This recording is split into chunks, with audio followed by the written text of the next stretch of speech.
Okay, brilliant.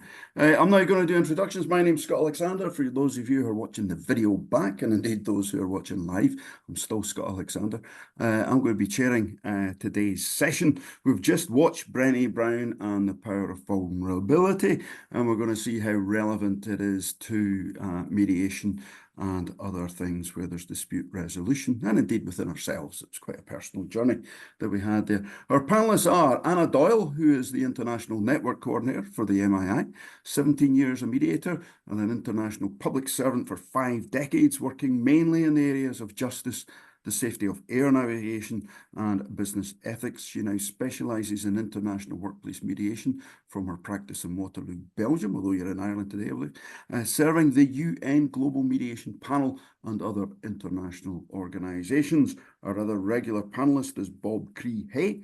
He's an MII Council member in charge of governance, following a career in corporate and project recovery roles. Bob now practices as a mediator and dispute negotiator. Bob is both CEDAR and MII accredited and has been assisting clients resolve contractual performance and technical disputes in the major programme and project management space for the last 20 years. He acts primarily in the commercial, workplace, family, separating couples and civil sectors, with a focus on small and medium enterprises, family-owned businesses, partnerships and individuals. And our big special guest today is Monica Hanaway, who is an accredited mediator, an accredited UKCP psychotherapist, supervisor, business coach, stress management consultant and management and leadership trainer. She's the author of several books on mediation, and we'll be discussing psychologically informed mediation studies and conflict and resolution at the MII annual conference in October. I'm going to start, I think, with you, Monica. We always start with similar questions. What's the main takeaway? What did you take from this? Maybe give us 1 or 2 points. I mean, for me, in relation to how it fits with mediation, is the very fact that everybody in a mediation is vulnerable. We as a mediator are vulnerable. We have our egos. We want it to go well. We hope they think well of us. At times in the mediation, they're not going to feel well of us. They think, what we're doing, nothing's moving, etc. But the parties in the mediation are vulnerable. Whether they're willing to show that or not will depend on how they feel about vulnerability and how they feel about being authentic. So it struck me that it was very relevant, that when I go into a mediation, the people in that mediation, their self-esteem is very low, they're very vulnerable, they've got to bring somebody else in to solve a problem which is very personal. I mean, a lot of the work I do is corporate, it's still personal. They feel they've failed in some way. So my main takeout from it was that vulnerability is the core, and that it's only through vulnerability, by being honest that we are vulnerable, that we show courage. So as a mediator, how can I make it safe for people to show vulnerability and see that as a courageous and necessary act in the mediation? So that was my main takeaway. There were many things in there. I'll go to you, Bob, next. What's your main takeaway, I suppose, from that video that you got? There was a lot in it. There was a lot in it, and thanks very much, Scott. I suppose the one thing that really chimed with me was that opportunities to be vulnerable, and the one thing I liked was that feedback that she talked about. We've talked before, remember those 360-degree feedbacks that we used to do in the corporate world. So like, if you tell Bob 1,000 positives about him and 1 negative, guess where I'm going to be focusing, and so that really chimed, because actually for me it was about the vulnerability, and particularly what Monica's just said is, will I be good enough? So there's always that vulnerability. Will I be good enough? I'm bringing these individuals or organizations into a space. I'm taking on a huge responsibility. Will I? So effectively, that vulnerability, we're putting ourselves in harm's way, because we're setting, and I'll talk later on actually about some of the mechanisms that I use to not diffuse that vulnerability, but to make sure that vulnerability is sitting in the right space. And just to sum up, I thought some of the ideas that she said were great for when it's safe. But of course, we operate in an environment where our clients feel anything but safe. And it's not necessarily our job to make them feel safe. It's to create a safe environment. So I'll be provocative with that. And that's quite a me good for now. provocative place, and we'll go on to the most provocative one of all. Anna, what's your main takeaway? What's your main takeaway from this? What do you mean I'm the most provocative? I'm a pussycat. I think what I took from it was the title really struck me, first of all, you know, the power of vulnerability. That kind of really hit me. It's almost a contradiction to talk about the power of vulnerability. You know, she didn't talk about the impotence of vulnerability, because after watching it once or twice, I found it kind of tough, you know, because I was surprised, really. I was watching it kind of with my professional hat on, you know, but I was very surprised, like on a personal level, that a lot of things that had made me feel vulnerable during my life kind of just came tapping me on the shoulder. Seven-year-old Anna was there again, you know, holding her the card that she got in school that day and giving it to my dad and saying, "Daddy, will you sign this, because this is my library card, and you know, I'm going to join the library and I can go and get books out." And you know, this troubled look came across his face, and he said, "Sorry," he says, "darling, I can't sign that." I said, "Oh, like why? Like, what did I do? You know, was I bold? Did I do something?" He said, I can't sign that." He says, "I'm not a ratepayer." And I didn't know what a ratepayer was, but apparently a ratepayer was somebody who owned, you know, you owned your own house, so you were paying rates on your house. But I mean, I didn't know this, but it was a vulnerable moment really for him, because we didn't own our own house. We were paying rent in this house. It was a very old railway house built in 1840, and he worked for the railway. I didn't know that, but it didn't mean it didn't matter to me, because he was my dad, you know, and I just wanted him to sign my library card. So I was very surprised at that feeling, you know, that came tapping me on the shoulder. Moments of vulnerability, personal ones that kept me a bit awake last night, I have to tell you. But then I really I loved that. And that's the thing I probably love about mediation as well. It's experiencing the vulnerability of other people who give you the honor of sharing that space with you, and they're trusting you. And knowing then that you can energize them and that you can accompany them on their journey in a way that, without even saying it, just by being there, you can recognize their vulnerability, and that they can really draw on you to help them to find their own pathway and their own way through. So yeah, this one went deep, but I really liked it, and I love Brené Brown, so it made it palatable, and she gave me a good few laughs. We'll have to issue a trigger warning, I suppose, for Yeah. anyone watching the TED Talk videos from now on, that it might trigger things. And 7-year-old Anna's appeared a couple of times on these She has, yeah. little Yeah, Bob but as well. just to finish, he did say to me, "You can go and ask one of your uncles to sign the card," which really killed him, that I had to go and ask them to sign. But what he did afterwards, and I still have them to this day, when I'm in Belgium, you'll see them up behind me on the wall.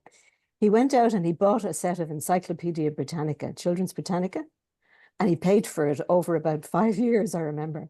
And he said to me, "Now," he says, "you'll have your own library at home." And so that was, That's you know, wonderful. that was wonderful. That came to me about 3 o'clock this morning.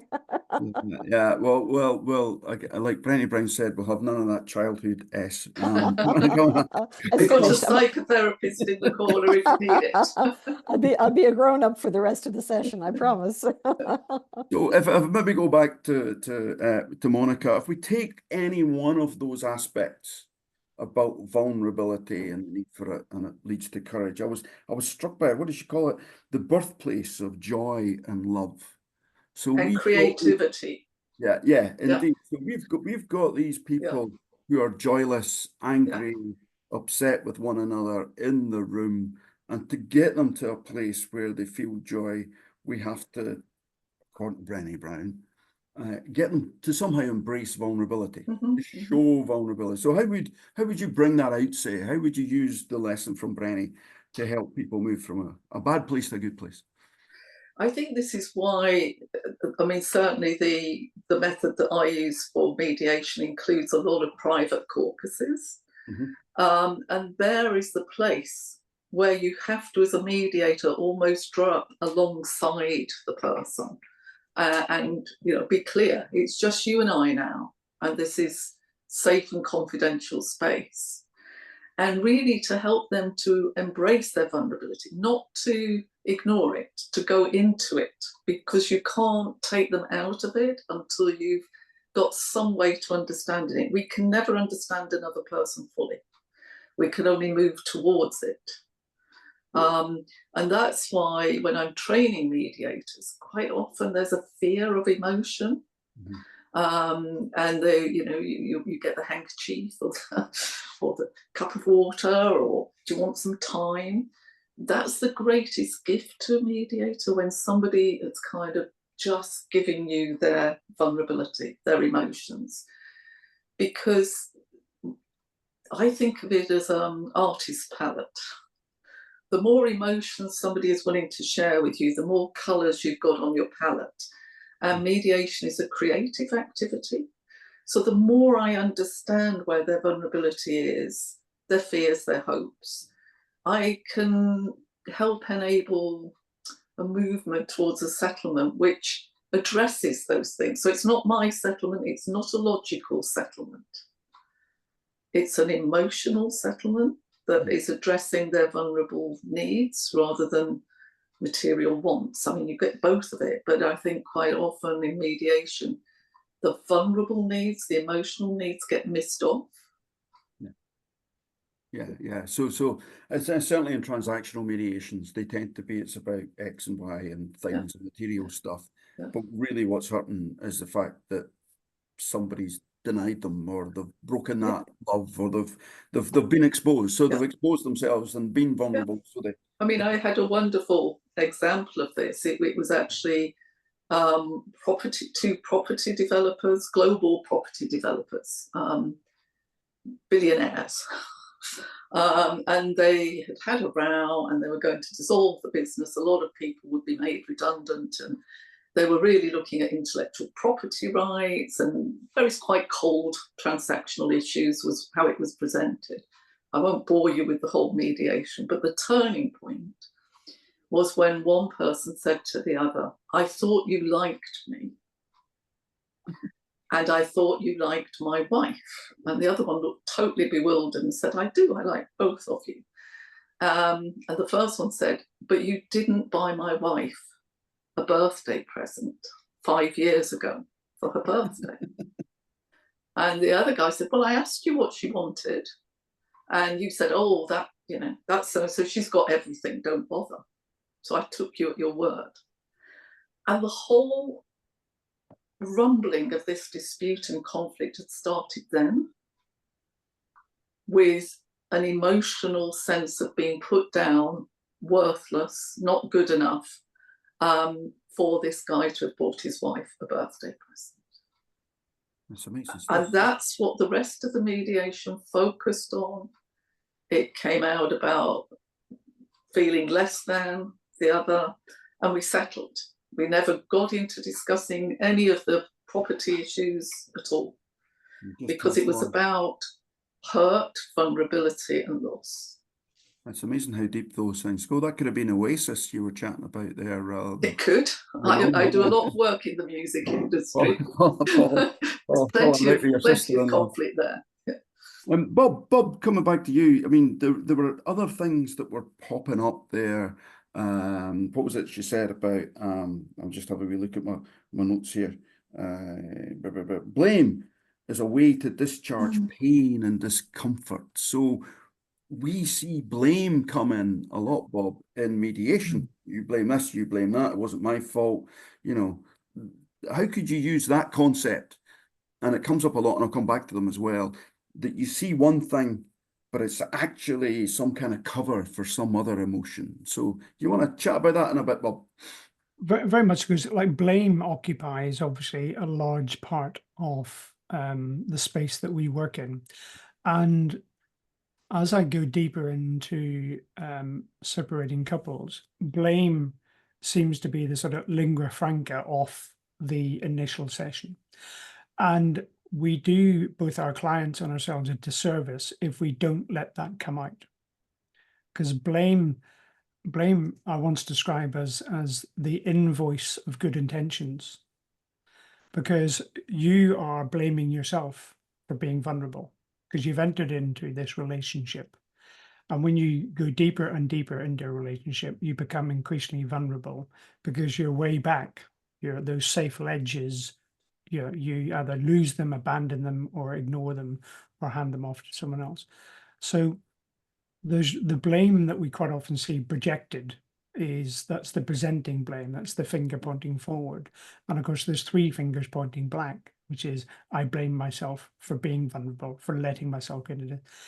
And to Monica's point, an individual caucus, that's where allowing the client to openly blame themselves. Because we've got a very, very small window of opportunity with our clients, and we can't bring everything into the room. In fact, we wouldn't want to, nor would they. So it's about working with what we've got and what needs to be addressed. I'll talk to you later in the session about the vulnerable mediator that I am and how I overcome that. But the vulnerability of the clients, because we all emotionally hedge, and we emotionally hedge all the time. And for you to be truly, we look for certainties and reassurances. And when that all goes wrong, the instinct is to blame other people, but we also blame ourselves. So where's the source of that blame? So to Monica's point, and indeed to some of what Brené said, is it's knowing when that's, what are you hearing? Because actually, one thing she didn't talk very much about, which is, of course, our bread and butter, is what are you hearing? What are you listening? What's that active listening telling you? And people's vulnerability for me is quite often when they're exhausted, when you allow them to really, really go to town and on how they're feeling, is those last 4 or 5 words. That's what, if only they'd listened, if only he'd bought the birthday present. And one final health warning to everyone, I'm probably doing myself out of business here in the relationship business, but don't ever take that answer, oh, I've got everything, I don't need a present. Don't do that. Not follow that advice. That's very good advice. I have internally followed that once or twice, and the results speak for themselves. Yeah, it's up there with which dress do you think looks best? Yes. Never going down that They route. both look wonderful. Yeah. Oh, yes. It's you that makes the dress, not the dress makes you. Coming back to Anna, there was a paradigm shift there, a Damascene moment or whatever, where it was a breakdown, became a spiritual awakening. Could you maybe chat about that type of thing? Because we see Anna transformations. In fact, Monica was just chatting with her billionaire, saying, "Look, it was the personal stuff here," and it comes out near the end, as Bob said. People hide things. Okay, they don't. The first thing they say is never what they do. It's usually what else, and it comes out eventually. So, what about that? What about these spiritual awakening? How can you even give some kind of comfort to a party to say, yeah, this is going to be difficult, but you'll get there? How could you do that? And what kind of things have you come across, Anna? Yeah, I'm finding it difficult to concentrate on that question, Scott, at the moment, because I'm just wondering what Bob is going to buy me for my birthday, The simple answer to that is whatever you want, Anna. Oh, thank you. No, sorry, getting back to your question. Spiritual awakening. I think I love the way she, the way she put breakdown and spiritual awakening as kind of equations, different parts of the equation. But I think with a spiritual awakening, the clue is in the second word, awakening. I mean, it's something we do every morning. We don't think about it, but we just do it. So if we do it physically, then, why not do it spiritually? And, you can almost like put the two together. You have your physical awakening every morning. you have your spiritual awakening, not only every morning, but there's a chance and an opportunity in everything that happens during the day, you know, for that, you know, that flip to take place, for something that's going well to suddenly go badly, or something that's going badly to suddenly go well. So I think there are these kind of eureka moments, you know, not just for us as individuals, not just in our work as mediators. It's also very much in, say, in corporate, you know, and most of my mediation is in corporate, in workplace mediation. And you can have such a thing, I think, as a kind of a spiritual awakening for an organization. But generally it comes through revelations, deep and personal revelations of the people who work there. And those things can actually be not just life-changing for the individuals, but really strategy changing for the organization. I'll give you an example. You know, I worked in air traffic, Eurocontrol, the European Organization for Safety of Air Navigation. And I remember at one stage, they had offices in Brussels, in Maastricht, in France, in Luxembourg, and they were thinking of opening offices in Eastern Europe. And it was to have kind of a central European air traffic center for upper airspace, above 35,000 feet. And what they did in developing the plans was they used the plans for, you know, tried and tested plans that had been used in other areas of Europe. And they used this planning very much for the opening of this center in Central Europe. But there was a lot of issues, there was a lot of teething issues, and there was a lot of industrial relations issues. And after about 5 years, you know, when we were trying to resolve, I was in industrial relations really at the time, we were trying to resolve all of the issues. I remember saying to one of the people just in a coffee moment, saying, gosh, like, it's amazing how you put up with so many difficulties for so long. And the difficulties were in things like entering and leaving the country, healthcare, schooling, you know, just ordinary kind of day-to-day living problems that they were encountering in offices in Prague and Budapest. And I remember saying to the person, how did you cope? You know, how did this last so long? And the answer that they came up with was, they said, we didn't know we were allowed to complain. And I thought, wow. That was, and I took that message back to the DG and said, look, you know, what hadn't been done at the time of designing the office was the cultural audit. And I remember making the recommendation that in future, when we're setting up offices anywhere, as well as, you know, looking at your furniture and your offices and your carpets and your layout and your all your machinery and your HR and your accounts and everything else, first thing you have to do is a cultural audit in order to be able to ensure that what you're trying to get to actually fits with the people who are involved. And that's something I think you have to keep in mind very much in mediation. Are you trying to make something fit that just is not going to fit? You know, so success might actually be equal to failure. You know, success might actually be them letting go what they came into the mediation asking you to solve. And that's the kind of vulnerability moment, either at individual or corporate level. And I think we always need to be looking for that, because that's where the power is. That's where the energy is. Yeah, I suppose there's a requirement, I suppose, in coaching, it'd be reality testing, that you would be doing some of those things. Is it going to stick? Is it even relevant? Have you got to the root cause of the problem, the underlying concerns and interests, and so on? I'm going to bring in Monica again. Is there anything following on from what Anna's just been chatting about there? And I suppose when people are vulnerable and they're showing them real selves, there was authenticity and such, like, but it might be hidden and it might be missed. Is there anything else you want to comment about that? I think it's quite hard to make it safe for people to be authentic. You know, that we come into mediation, people are saying things, but there are motivations behind what they say, which may be nothing to do with the dispute. And I had a situation which was, again, about a partnership dissolving. And I was working with a co-mediator who was male. And we had a very tricky party on one side who was clearly saying, I don't want to mediate. I enjoy going to court. I've been to court lots of times. I've got plenty of money. I know the other side haven't. And he was really playing hardball. And it was very difficult. And at one point, I could see my co-mediator just think, oh, I've had enough here, and saying, I'm just going to take a comfort break.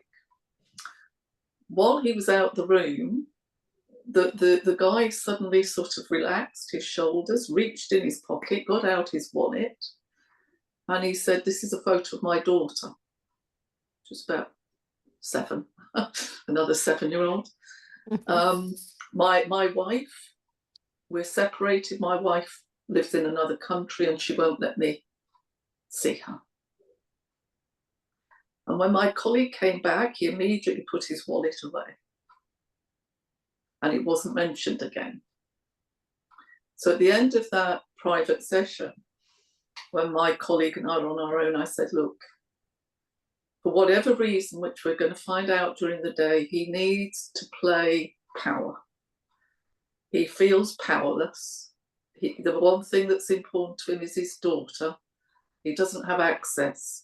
So while he's posturing this powerfulness and kind of showing the others, look at me, I'm the big man, I can win, he's in a situation in his private life where he feels powerless and can't win.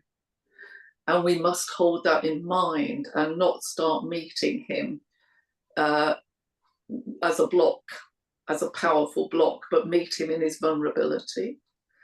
And we had to do that very carefully because he needed his power in the mediation. So looking at that and looking at how that interplay between strength and power and vulnerability is there all the time in mediation, because people are scared. You know, when we talk about blame, there's a lot of fear. And when people are being powerful and aggressive, maybe, and not showing their vulnerability, I always see that as fear. Okay, so this is the what's the word? They're not quite subterfuge, but there's a misdirection. It's a self-protection, There's an Achilles heel somewhere. We don't know what it might be, but basically they're putting up this thing to hide something else, and they're putting up a barrier. Can I bring in Bob? Bob, I'm not letting you go without talking about us as mediators and our own vulnerabilities. We have to go in there not quite knowing. She said something near the end, Brené Brown, in her presentation about pretending that what we do doesn't have an impact, whereas mediators know full well that what we do, even though it's light touch often and we can't offer suggestions unless it's evaluative, it does have an impact, but it has an impact on us. And I've come from mediations where I have been on cloud 9 because it's been that transformational stuff like the billionaire thing. Not that I deal with billionaires, but it's been that kind of transformation. You just go, look, those people were in a pit before mediation and have come through, but it has an impact, all those things, all those emotions. So tell me about your vulnerable mediator, Bob, and how that comes into play. Yeah, they do have it, because the vicarious trauma that we can inherit as mediators is real, and it does exist. And we need to be, because, hence, like the learning and sharing group, and there are several of our colleagues from last night on here, absolutely invaluable. I'm a clinical supervisor for crews in the bereavement role that I do, absolutely essential. This is a lonely old gig. Yeah, when my colleagues work on the helpline, the minute they put the phone down, they're on their own. As a mediator, the minute you walk out of the room or hang up the Zoom call, you're on your own. So go back to my military experience, hot debrief, essential. Absolutely. That's how the British military avoided most of the PTSD that the American military inherited, because their role was to remove anyone who was under stress from the theatre. So they would then find themselves in a very, very good place, physically, but they were detached from the experience. So that's risky, and we all manage that. We manage it in different ways. But the vulnerable, so as mediators, we are my assumption, vulnerable. But this often manifests itself in the desire to get it right, whatever right is. So you know, if we want to be truly facilitative and true to our art, we need to be vigilant to that vulnerability, but not let it get in the way. And I personally manage this by constantly reminding myself, I am a process manager. So I can bring all my psychoeducation and my general charm and perhaps to the table, but I'm responsible for the effective conduct of a mediation. And that I measure that, I concentrate on measuring that by the opportunity that it gives the clients to achieve their objectives. And then there's a top up. I am not responsible for the outcome. I'm responsible for creating the environment, but not manipulating that environment. So go back to Monica's call. We discussed last night, and I think it was Eileen last night mentioned the stuff that you get in individual caucus. That makes you the best informed person in the room, but not the smartest. And how you use that being informed helps with other people's vulnerability. And it will help because you are aware of that, and they will give. And of course, we confidentially don't bring any of that across. Sometimes clients may ask you to. Mm-hmm. That's appropriate. That is appropriate. So I'm not responsible for the outcome, and divesting myself of this responsibility helps with my vulnerability. Okay, I'm going to come back to Anna. I think we're going to be summing up shortly, so I'll maybe take what your final takeaway is. But one of the things that I liked, Anna, was this phrase, lean into discomfort. I thought that was a lovely phrase. So are there any kind of phrases or tips or anything from this video that you think would be particularly helpful to a mediator, Anna? Yeah, I like that one too. But I also like when she says, let ourselves be seen. I think that's really great advice. Let ourselves be seen. Because there's times maybe that we want to pull back, there's times we want to withdraw, times when we just, you know, we want to turn the cameras off and we want to walk away. But I think it's the courage to actually be able to do that. Let yourself be seen. Helen Harden has said to me, she trains in elder mediation, and she said to me at one stage, I was enrolled for a course and then I had a bad fall, put my back out, and I decided I wasn't going to do it. And Helen said, oh, you didn't register for the course, Anna. Have you changed your mind? I said, no, I don't think it's for me. I'm feeling a bit vulnerable, you know, at the moment. And she said to me, if you're feeling vulnerable, she says, this is the best time to lean into it. This is the best time to really lean into the discomfort, words to that effect. And I said, why? She said, because if you can really get in touch with your own vulnerability, she said, you will be well placed to be able to help other people get in touch with theirs. And after a year now of training in elder mediation, I can tell you that elder mediation is a fantastic thing. And it actually takes the definition and the exploration of vulnerability into a whole different stratosphere. And it is wonderful. So lean in and let yourself be seen. Kind of stuff. And did it sort your back out? It did, and I'm back to dancing. That's what I like to hear. Monica, is there anything that finally you take away, or little I think the thing we've not touched on is certainty.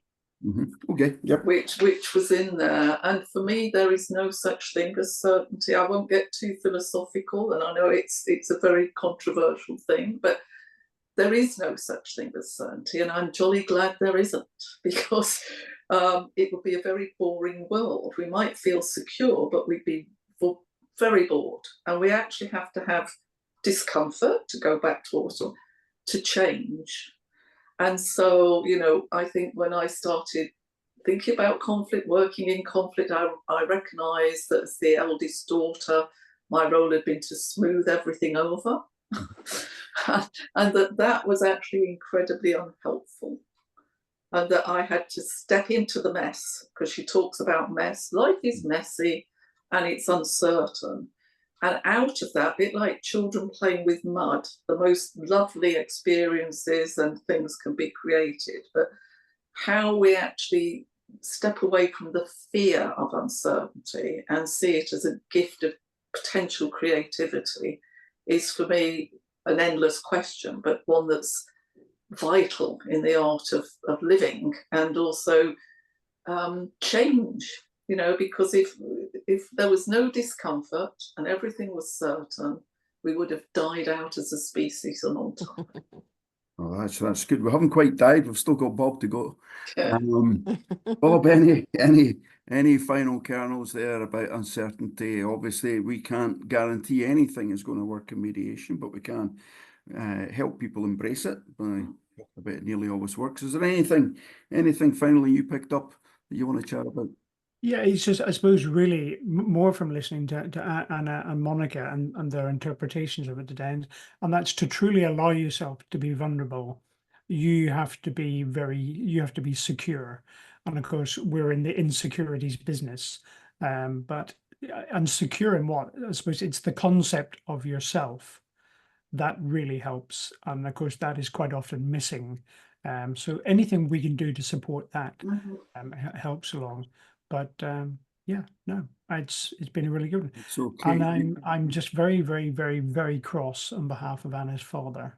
So You're quite right too. Got to be a right fair. There'll be many injustices, but I think that's going to be up there at the top. And indeed, you are worthy of your library card, Anna. Don't you worry about that. absolutely, We'll get Absolutely. And you'll see my Children's Britannica behind me in the next TED Talk, because it is pride of place, because that was it.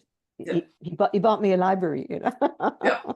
Well, look, we're going to have to leave it. Thanks everybody there for coming along. We might show the final slide if you get a chance, Alison.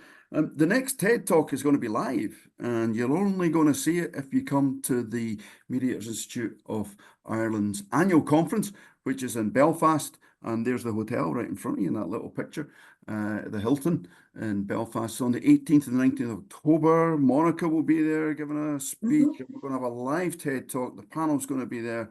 And I don't know what we're going to be talking about, but it'll be something relevant to behaviour. We're also going to have a session from Alan Lyons, if you know him, from Kinch Lyons. He's going to be talking about the appropriate use of humour and the power of humour in mediation.